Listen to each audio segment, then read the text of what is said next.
What's going on, everyone?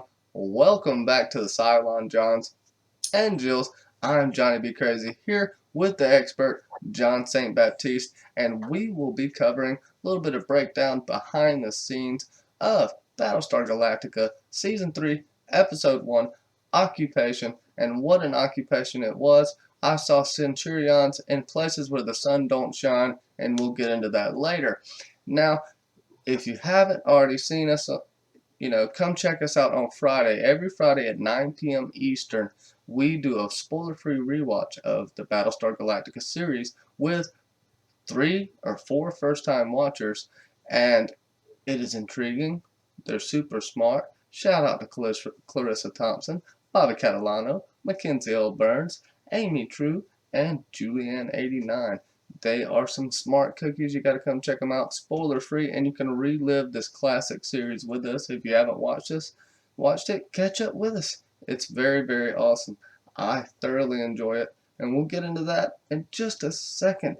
But like I said, this Friday we'll be covering Season 3, Episode 2, Precipice, which is a very good episode. It's the precipice of John's sitting position.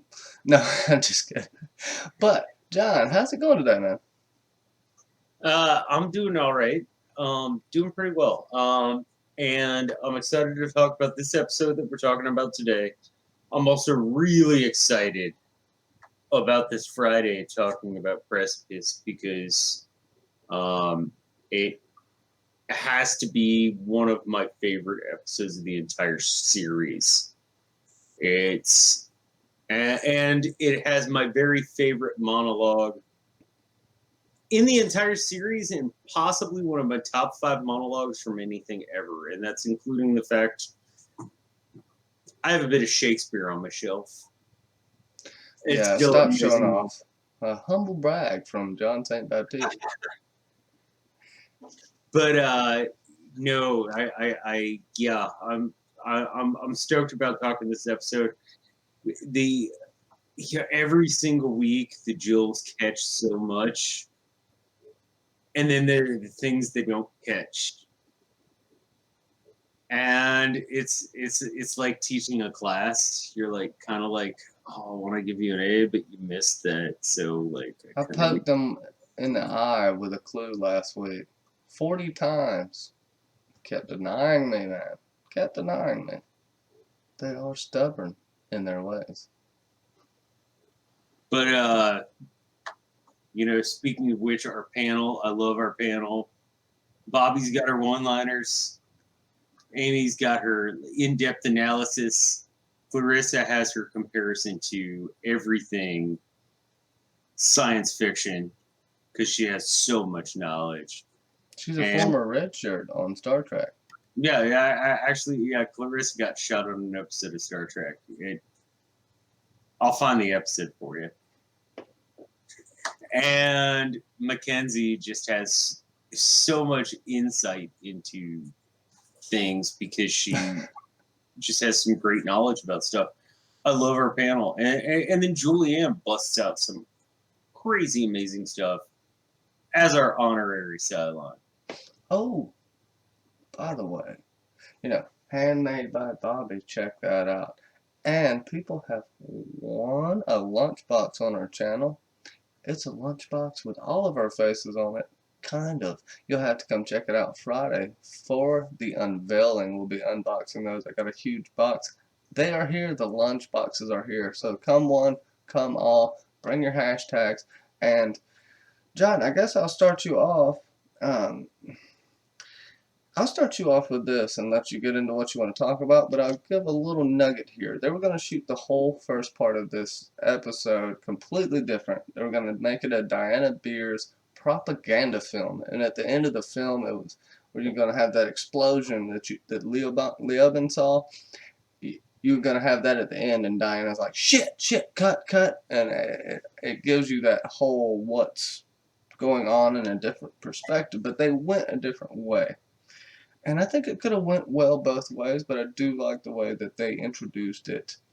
Yeah, what do you think about that? I'm glad they didn't spend the first third of the show doing that. I can see how you would. I can see from our artistic perspective how that would be a good thing. But I think, and this is a show that, was on Sci-Fi Network, which or Sky One, right? It's Sky One. Yeah, something.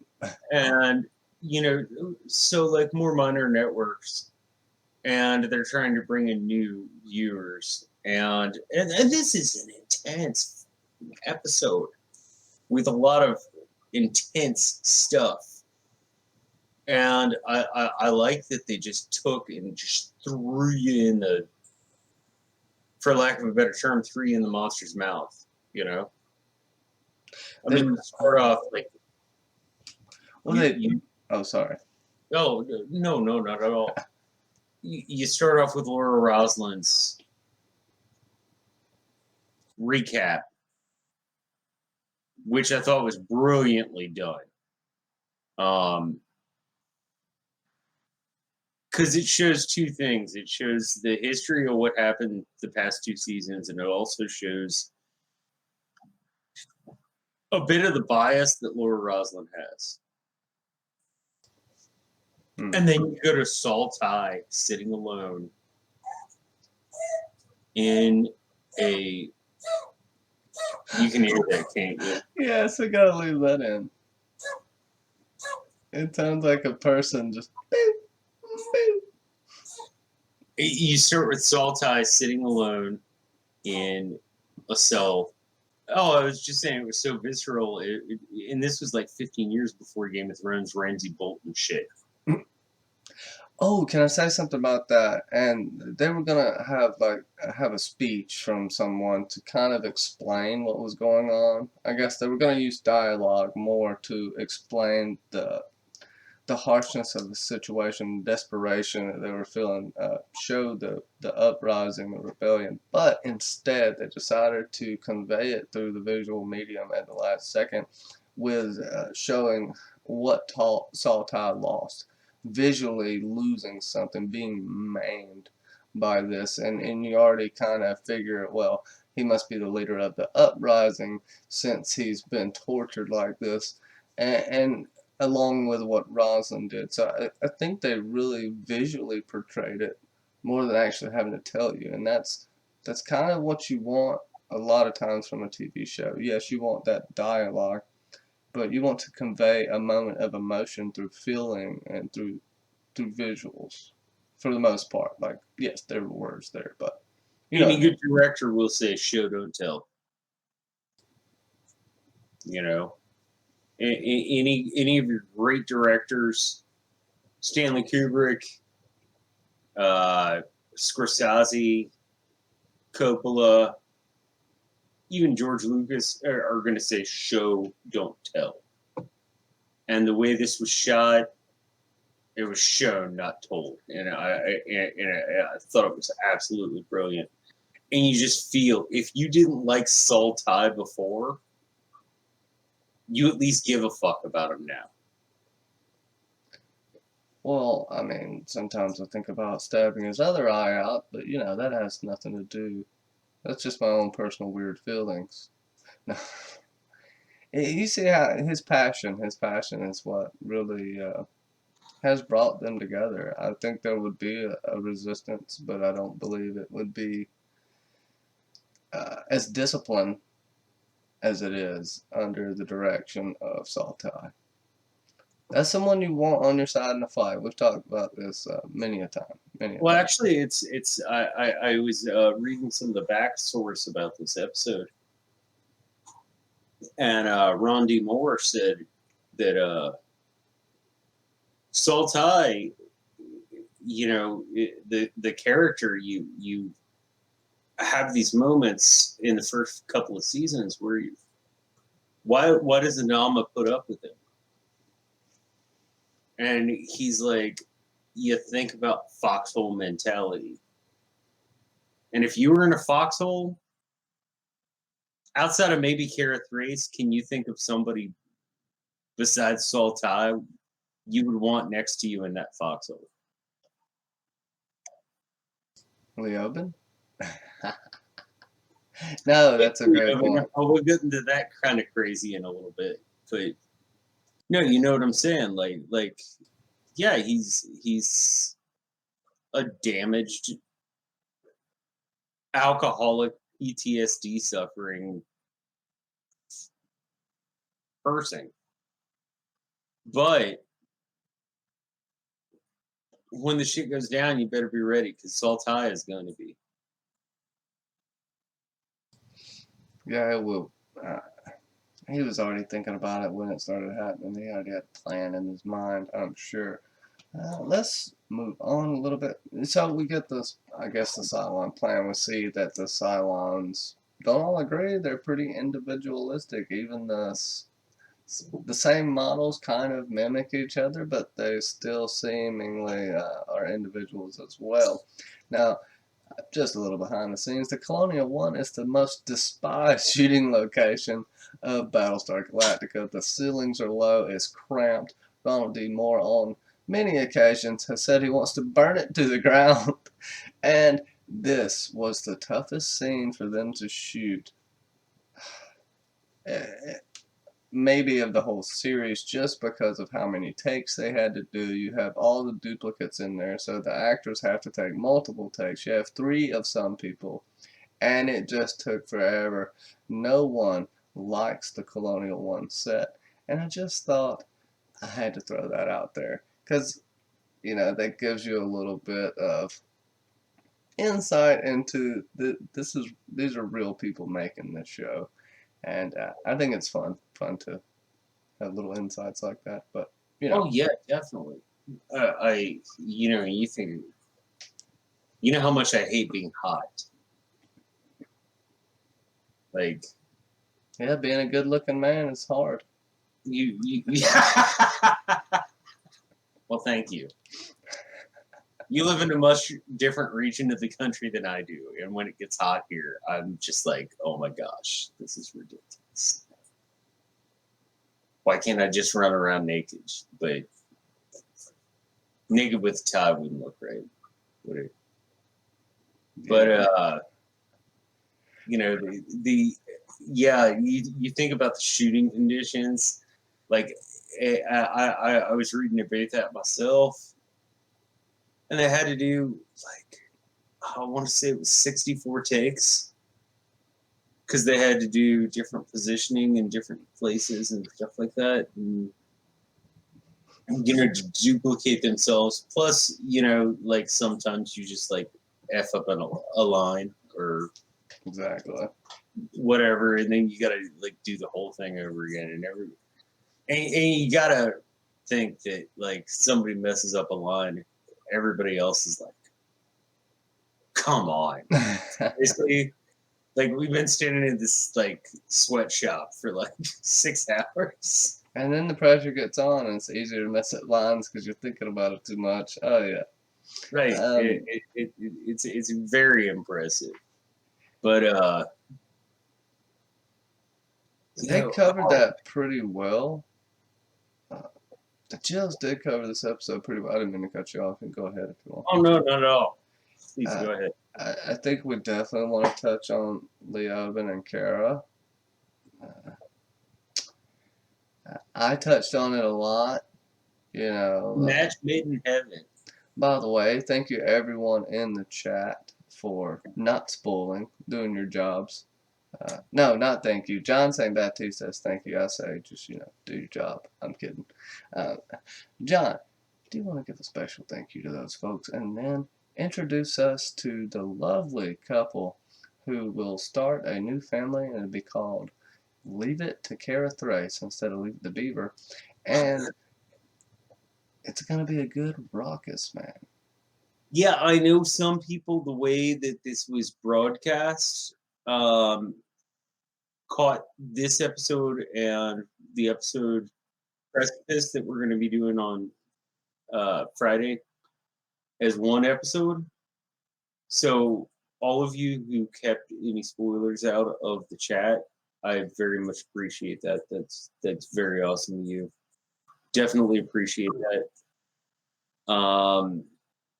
But that's very cool that you're trying to keep along with our entire concept of doing this as a spoiler-free thing. Now, let's talk about the most happy family home of all time.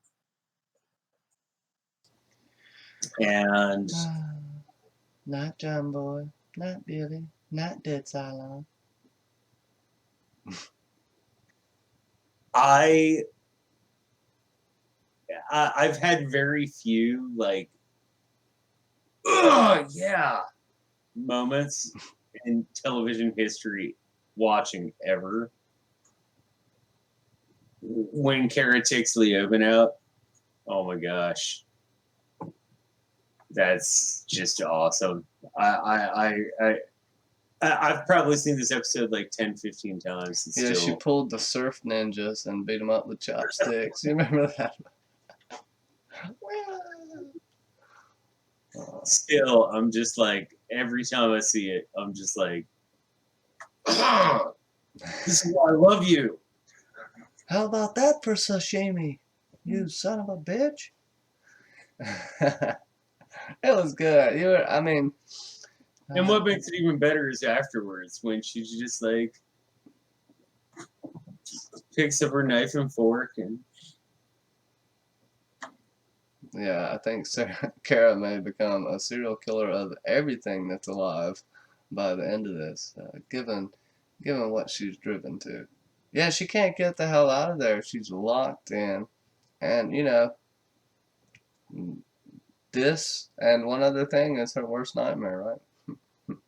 I love that our panel picked up that it's her apartment, but cleaner. Much cleaner. Much cleaner. But I love that our panel picked it up. You and I talk about every week. Our panel is so brilliant. They're so smart, and they pick things up. Because honestly, Sounds I like didn't you're pick it up patronizing until, them, John. I'm sorry. It sounded like you were patronizing them. They're so brilliant and so smart. No, because that was something I didn't pick up until like the second or third watch through. That it's like it is an exact replication of her apartment. Yeah, I still don't even know that. I love that our panel's that smart, and we can we have such good conversations with these people. Well, they're really logical too, so it's fun to throw things at them that sound absurd, and then they just dismiss you for months and months. Until they turn out to be true. Till they turn out to be true. But you never know what that is. I just, because I do throw out false statements all the time. Which, that's the whole part of this. We get to have fun. You can do that too in the chat, in the live chat. You can throw out, false leading questions. I wouldn't say necessarily talk about future stuff, but ask questions that troll. Maybe ask if Anders is a space alien, stuff like that. But you can make it smart enough to where they believe it. I got them believing that Anders is a man baby. So, look into that. What if Anders is going to be like a demigod that guides the entire fleet? And, he's got the body for it, right? Making the peace between Cylons and humans. I mean, wouldn't that be fucked up? Totally edit that out. I think. Well, I think we got a very fun love triangle with Leoben Anders. I love Cube with Leoben Anders, Apollo, and Kara Thrace. We could probably throw a couple more people in there. Oh, Gaius Baltar, why not? He's been in the mix. He'll jump in there at some point, won't he? Okay. Well, he's been in the pants. I don't know if he's been in the mix. Well, whatever. He'll poke his head in just to listen to the convo anyway while they're in the bathroom where all important things happen. Especially when it involves Gaius Baltar. Exactly. And it involves Lee. Now, Fat Lee is a metaphor for the entire fleet, for everyone getting soft. This isn't just for Lee, and it's something that Ronald D. Moore said. It's a metaphor for the whole fleet. Everyone letting their guard down, uh, when arguably they shouldn't have. But damn, at some point you got to rest, and they were under a barrage forever. And you think, oh, they rested for a year, huh? Yeah, maybe. They probably didn't get fully comfortable till a few months ago. So, Well, not just letting their guard down, being complacent. Like, mhm. and we talked about this a bit on Friday night. Like Lee has a lot of survivor skill, and I brought this up Friday night. I like that the showrunners decided to go in a different direction than Lee becomes an alcoholic too. Like we've already got two. You know, we've already got two raging alcoholics who are in positions of authority in the fleet. We like a third would just be kind of boring. Now you're just wondering where all the MREs have gone. I mean, I think maybe Lee becoming a junkie would have been a little more exciting or something like that, but It ain't supposed to be exciting. It gives you a little bit of comic relief to see Apollo in a fat suit, and then, like I said, it's a metaphor for everyone's complacency, uh, and pretty simplistic in that and what it really represents. I gotta admit, there's that part of you that would really like to just see Lee like sitting like shacked up in like corner in a bathroom, like Oh yeah, we're getting a Rocky montage next episode. I Lee's gonna be know. running through the streets of Philadelphia. He's gonna get up to the top, dance. There'll be a statue of Lee later on New Africa. D, fuck off. Did you eat all my trail mix? No. Okay, so um, when we Sorry. come near to the end of this episode, Adama's trying to basically save everyone. Uh, and you have things kind of falling into place, so to speak. But Baltar interrupts all these plans. You still kill Diana. Uh, you still kill De Beers.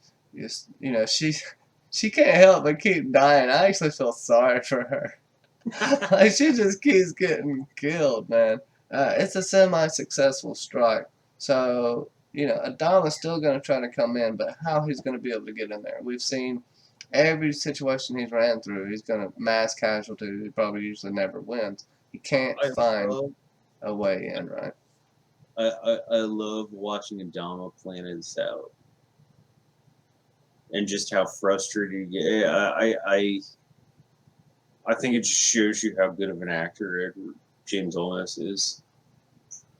Like his frustration. He's like, I tried this plan, tried this plan, I tried this plan. Let's do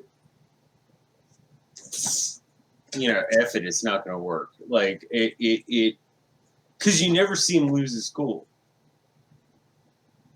And that's what makes him losing his cool look so he done so well. You'd think all those years playing checkers would have helped him, but Just like you know, as a Sedgway, you never see him really do anything much emotional. But who's his new best friend? Da Boomer. He's the Boomer. Now, I would Sure. argue, well, whatever. I just like calling them all boomers because they are booming. So Sharon here, and I would argue that he had the better relationship with her dead body, but this one's a close second. Agreed. But they like talk and they have conversations like friends have like, he sees her almost as an equal now. yeah, exactly. And as if she's he asks her questions and he lets her ask him questions. And he discusses things he's thinking with her and lets her discuss things she's thinking with him. It's not a captor prisoner relationship. It's almost more of almost like a peer to friendship. peer, almost a peer to peer at least, if not Yeah. a friendship, a peer to peer conversation, and it says a lot about Adama, about what he thinks, about what he's seen, as far as the evolution of what's happened and unfolded before him, and also this is someone who is the enemy, who has knowledge of the enemy. If blunt force doesn't work in getting information, which it hasn't, maybe cozying up to the person who has. Adama could be doing that, right? So Absolutely. there's a couple of ways you can look at it, but I think it's really good where they left it. And this next episode, Precipice, which I know you love, is coming up. I think we got some fun teasers for. Uh, if you would like, would you want to go first, or do you want me to go first? Oh, are we going right into the teasers? Beforehand, I just want to say Starbucks, Oh yeah, send us money. send us money. Hey, and teach your baristas how to make stuff a little better, because I've been going to the one down the street, and I'm telling you, it's hot garbage, man. Paying $7 for a hot garbage coffee. Starbucks, get it going and give us money Get it going, give us money, and all that jazz. So, John's gonna serenade you and with rub his. Johnny's head because it's Yeah, so do that. beautiful. Yeah, stay away from the bald spot though. But Beauty here. so John's gonna serenade you with his teaser. I'm gonna give you mine first. It's blunt and just straight to the point. Season 3, episode 2, Precipice. Now, if a Sharon shits in the woods, does it have a smell? You tell me in the comments below. John. My teaser would be, baby, I need your loving. Got to have all your loving. Hopefully, I don't know how much of that I can leave in, but hopefully I can leave it all, because you made my nipples hard. We will see what happens with that. I hope you catch us Friday, okay? You got to come out Friday at 9 p.m. Eastern and join us in the live chat. See these lunch boxes everybody's talking about, and maybe you can get one with a killer hashtag or a meme. Just depends what we're doing that night. So just tune in every Friday night at 9 p.m. Eastern. Or a dirty limerick. I'll throw it out. Oh, yeah, there we go. Yeah. If you can come up with a limerick that would offend me, I'll give you a lunchbox. Telling you what, I don't know about that challenge. We might get some weird stuff, but let's do it. It'll be stuff we can remember for the rest of our days. We can tell our great grandchildren about it that we'll never have. John St. Baptiste, it has been a pleasure, and as always, thank you so much, and we'll catch you on the next Cylon, Johns and Jills.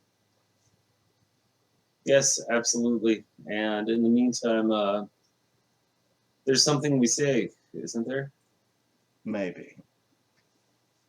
So say we all. So say we all.